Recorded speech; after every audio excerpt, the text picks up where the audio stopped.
ଶୁଣନ୍ତୁ ଆଜ୍ଞା, ନବୀନଙ୍କ ବଡ଼ ଟାର୍ଗେଟ।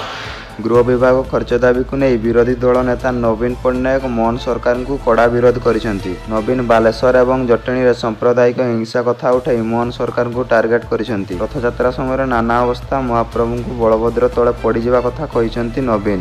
ଏଥିସହିତ ଚିକିଟି ମଦ ମୃତ୍ୟୁ ଏବଂ ରାଜ୍ୟପାଳଙ୍କ ପୁଅ ପ୍ରସଙ୍ଗ ଉଠାଇ ନବୀନ କଡ଼ା ଟାର୍ଗେଟ କରିଛନ୍ତି। ସେ କହିଛନ୍ତି, ମୋ ସରକାର ଆଇନ ବିଶୃଙ୍ଖଳା ହୋଇନି। ଏସବୁ ଘଟଣା ଚିନ୍ତାଜନକ ଅଟେ। ଯେକୌଣସି ପରିସ୍ଥିତିରେ ଓଡ଼ିଶାରେ ଶାନ୍ତି ବଜାୟ ରଖିବା ଦରକାର ବୋଲି ନବୀନ କହିଛନ୍ତି। ସେହିପରି ଭୁବନେଶ୍ୱର କ'ଣ ପ୍ରକୃତିରେ ସ୍ମାର୍ଟ ସିଟି ବୋଲି ଶନିବାର ରାଜ୍ୟସ୍ତରୀୟ ସ୍ଥାନୀୟ ଶାସନ ଦିବସ ସମାରୋହରେ ମୁଖ୍ୟମନ୍ତ୍ରୀ ମୋହନ ଚରଣ ମାଝୀ ପ୍ରଶ୍ନ କରିଥିଲେ। ମୁଖ୍ୟମନ୍ତ୍ରୀ ଆହୁରି ମଧ୍ୟ ପ୍ରଶ୍ନ କରିଛନ୍ତି ଯେ ସମସ୍ତ ଆଧୁନିକୀକରଣ ଲୋକଙ୍କ ନିକଟରେ ପହଞ୍ଚିଛି କି? ସାମାନ୍ୟ ବର୍ଷା ହେଲେ ଇକ୍ସନ ନିକଟରେ କୃତ୍ରିମ ବନ୍ୟା ହେଉଛି, ମୁକୁଳା ଟ୍ରେନରେ ପଡ଼ିଛି ଲୋକଙ୍କ ଜୀବନ ଯାଉଛି। ସ୍ମାର୍ଟ ସିଟିର ସମସ୍ତ ମାଷ୍ଟର ପ୍ଲାନ ପୂରଣ ହୋଇପାରିନି। ଏହାଦ୍ୱାରା ଏପରି ଘଟଣାମାନ ଘଟି ଚାଲିଛି। ଏନେଇ କାର୍ଯ୍ୟ କରିବାକୁ ପଡ଼ିବ ବୋଲି କହିଛନ୍ତି ମୁଖ୍ୟମନ୍ତ୍ରୀ। ରାଜନୀତିରୁ ଊର୍ଦ୍ଧ୍ୱରେ ରହି କାମ କରିବା ପାଇଁ ମୁଖ୍ୟମନ୍ତ୍ରୀ ଆହ୍ୱାନ ଦେଇଛନ୍ତି।